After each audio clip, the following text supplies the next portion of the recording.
Mga sangkay, mayroon po umanong ginagawa itong US ngayon na pag-aaral para po harangan yung araw upang maligtas ang ating nanganganib na planeta. Mga sangkay, medyo very interesting at curious ako mga sangkay sa global news na ito. So pag-usapan natin, alamin po natin.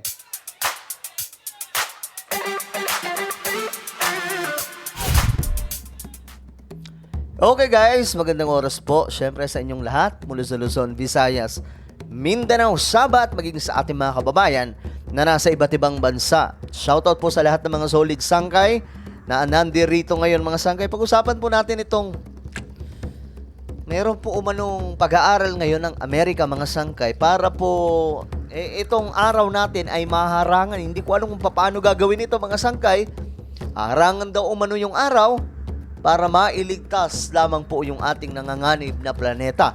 But before that, mga sangkay, before we start, pakicheck po muna kung kayo na po ay nakapag-subscribe at kung hindi pa, subscribe down below. Makikita po yung subscribe button sa ibaba. Pindutin nyo po yun. Tapos pindutin nyo po yung bell at pindutin nyo po yung all. Ulitin ko, click the subscribe down below, click the bell, and click all. Dahil dito mga sangkay, nag-upload po tayo ng mga mahalagang topic, kagaya po ng mga trending topic sa Pilipinas.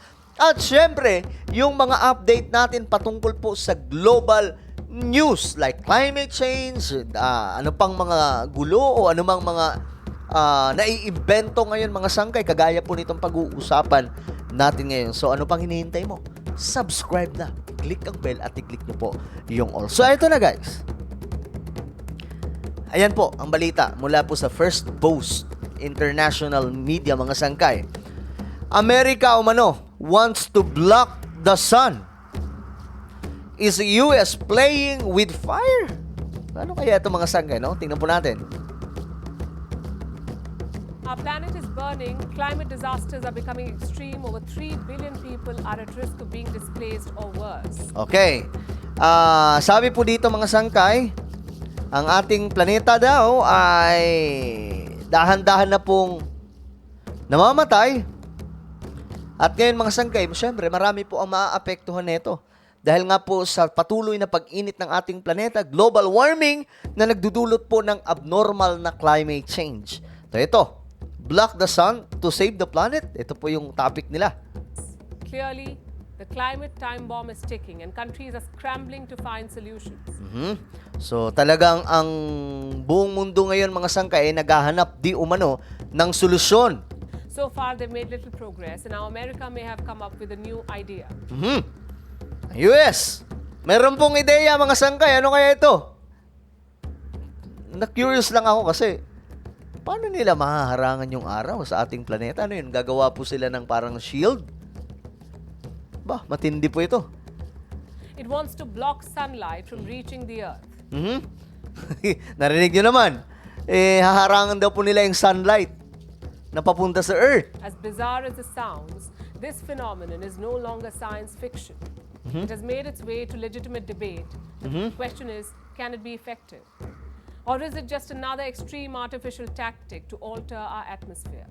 So parang hindi na daw po ito fiction eh. Kumbaga gusto na pong pag-aralan. Ito po ay sa panahon po ni President, yun naman po talaga, siyang presidente. Kumbaga ito po ang puno ngayon, mga sangkay, na ideya na ito sa Biden administration. Our next report tells you. 4.5 billion years. That's how old our planet is. Ilang taon, mga sangkay? 4.5 billion years. 4.5 billion years. That's how old our planet is. Ganun daw po katanda na ang ating planeta. Quite a long life, wouldn't you say? One filled with daily battles with the human race because we have polluted its air and water. Strewn rubbish everywhere. Over 2.24 billion tons of it. Yan makikita po natin yung basura na talagang nagpapatumba at nagpapalala sa sitwasyon ng ating planeta. And corrupted nature. So now the world is heating up. And finally, we see how this affects us. Umiinit na daw po yung mundo. We see how climate change harms us. Climate change. When our air is too polluted to breathe, when the skies are orange from wildfires. Ito, nakikita po natin na ang ating daw mga ulap o yung himpapawid, nakikita po natin na iba na yung kulay dahil po sa mga sunog na nangyayari sa kagubatan. Alam nyo, sa Europe, ito po ang nagaganap doon. And when billions of us risk displacement. So, what do? We come up with ideas to solve the problem we have created. And if we're the US, we want to modify the atmosphere further Paano nila gagawin to, no? to fight the changes we created in the first place. Sounds both confusing and disappointing at the same time. That's maybe because it is. We're talking about solar radiation modification. Solar radiation modification. Ito po yan, mga sangkay. Ang tawag dito ay solar radiation modification. In simple terms, it means blocking sunlight. Sa madaling sabi, blocking sunlight, harangan po yung sunlight na papunta sa Earth. Yes, literally blocking the sun's rays. Literal pala ito, mga sangkay, ha?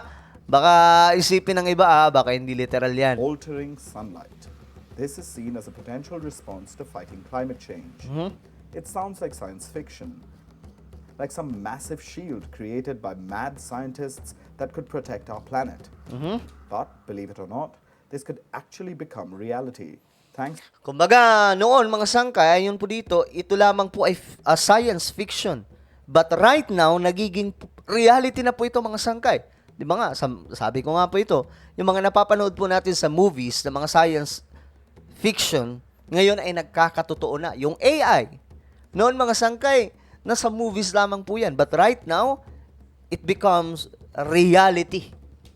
Thanks to the US, the White House has released a report. Galing po mismo ito sa White House, ha? Ibig sabihin, legit po ito. Hindi po ito fake news na inilabas po ng international media. It indicates that the Biden administration wants to study altering sunlight Biden administration.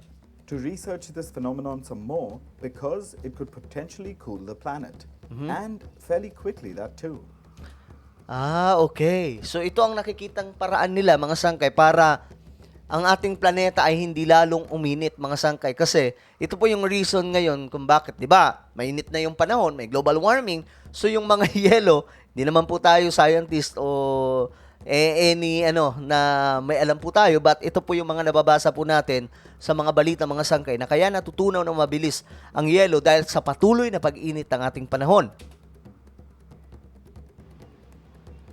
But soon after this, the US ordered a review, showing certain amount of skepticism, meaning that there will be no quick decisions.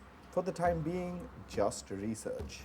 Okay. So ngayon, pinag-aaralan ito, pero hindi po kaagad, kumbaga, ginagawan ng, reality. Kumbaga, hindi po nila ipinupush kaagad. Pinag-aaralan pa rin, mga sangkay. But even so, this is a big deal. The US may want to undertake solar experimentation in the future. It could toy with the sun. And in the world of science, this is extremely controversial. Okay. So, ano ba? May debate ba na nangyayari sa science? O mga scientists dahil po dito sa plano na pagkakaroon ng solar radiation modification? Ibig sabihin, siguro, mga sangkay, sa pagkakaintindi ko, parang mababawasan po yung init ng araw sa gagawin nitong US. This is not a new concept, but the reason too much progress hasn't been made here is because it divides scientists. Some say it's the last line of defense. It should only be used if and when nations fail to reduce their greenhouse emissions. You know, the gas emissions that cause global warming.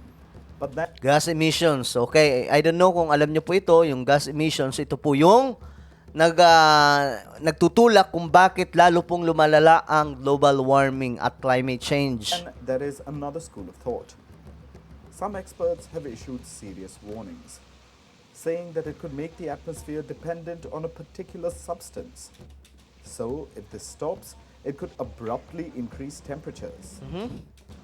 The thing is, this concept is like putting an ill-fitted band-aid on the problem. For starters, it does nothing to address current problems, like reducing pollution, or the use of fossil fuels, or ocean acidification. All it does is try to deal with the symptom, which is overheating. And this report talks about a bunch of ways to limit sunlight reaching the Earth, like increasing cloud cover over the oceans, or reducing the amount of a certain type of cloud. All of these methods have risks, significant ones. And most of all, each one of them can make things much worse, like alter global weather patterns or disrupt food supplies. And, as mentioned earlier, even lead to abrupt warming. Several experts have warned against this controversial method, though for now it seems like the US is seriously considering it. And if so, the White House should know that it's playing with fire, quite literally. Okay, guys. Ito po yun ha. Ito yung sinabi ng White House. Ayan po. May gagawin po talaga sila, oh. SAI, ano to? Is expected to result in changes in temperature and sunlight that would affect atmosphere, chemistry, and thus ground level information of ozone and particular matter. So, ito, mga sangkay. So, ewan ko, paano nila gagawin ito. Marami po kasing plano ngayon ng mga scientist, kagaya po ng pagbabawal na sa paggamit ng fossil fuel at marami pa pong iba mga sangkay, gas emissions. So, ito po yung isa sa mga pamamaraan para po mapigilan po until 2030 kasi yun po yung talaan po nila na pagdating ng 2030 kapag hindi po ito nasolusyonan, talagang tuloy-tuloy na po ang pagkasira ng ating planeta. And ito naman, itong bagong gustong gawin ng Amerika, malaking balitaktakan mga sangkay sa mundo ng mga sayantipiko o mga matatalinong tao. Na ngayon mga sangkay, nahahati umano at nagkakaroon ng debate, ano nga ba ang gagawin? Ito nga ba ay makakaapekto ng maayos sa ating planeta o magdudulot lamang po ng mas delikadong pangyayari sa ating mundo kung haharangan po ang init ng araw na papunta po sa ating planet? Well, ano po ang inyong komento tungkol dito? Sa tingin nyo ba, ito na ba ang solusyon? Guys? O mas delikado ang kakahinatnan ng ating mundo? Kasi ngayon po talaga, isa po ito sa malaking problema. Okay? Nang number one na problema sa ating planeta. Okay, yung planet natin ay ang climate change. Alright? So ano po ang inyong komento? Just comment down below. And now, I invite you to please subscribe my YouTube channel, Sangkay Revelation. Hanapin nyo lamang po ito sa YouTube at kapag nakita nyo na, alam nyo na ang gagawin. Click the subscribe, click the bell, and click all. So ako na po ay magpapaalam hanggang sa muli. This is me, Sangkay Janjan. Palagi nyo pong tatandaan that Jesus loves you. God bless everyone.